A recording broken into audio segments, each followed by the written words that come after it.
Okay, I'm back again. So we actually go through quite a bit of beef at this restaurant, and I had the guys save the fat cap from the chunks of beef that we get for other dishes. There it is, and I cut them into small little chunks. There's a lot of people who say that grinding them or grounding them so they're smaller before you render them, it's much easier, but I tried this a few different ways and I think this way works just as fine for me.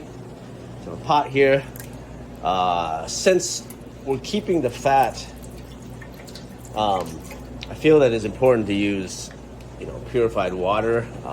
You're essentially getting all the minerals out of all the nutrients out of this fat. You might as well take it a step further and make sure that your water is clean. I'm not saying that water in the U.S. is not clean. It's just that there's a lot of chlorine and all those things to try to kill the bacteria. And so turn the sucker on, have a little bit of water down there, and all you do is just start throwing it in.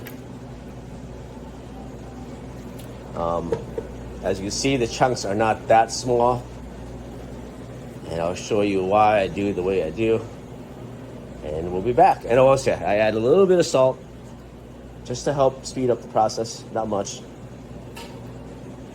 Okay, I'll see you guys in a little bit. All right, guys, I'm back. See how all the fat, that's the stuff that you're gonna want.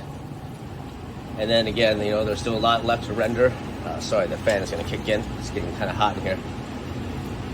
But yeah, if you're anywhere from Southeast Asia or even maybe parts of Africa, these fatty beef chunks will still be delicious for some dishes, but you're still gonna get all the rendering from that tallow there, from the oil. So this is how I'm gonna strain it later.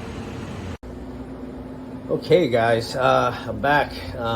I just realized I had the video in the wrong setting, so the other videos won't be as good. Anyhow, as you can see, I rendered it down quite a bit. There's still a lot of fat left. That's okay. Time is important, so I've only put like about an hour into this. So what I'm gonna do is I'm gonna take all the chunks out, separate those, and then I will be straining the remaining into here, and then we'll get the beef tallow from that after it cools down.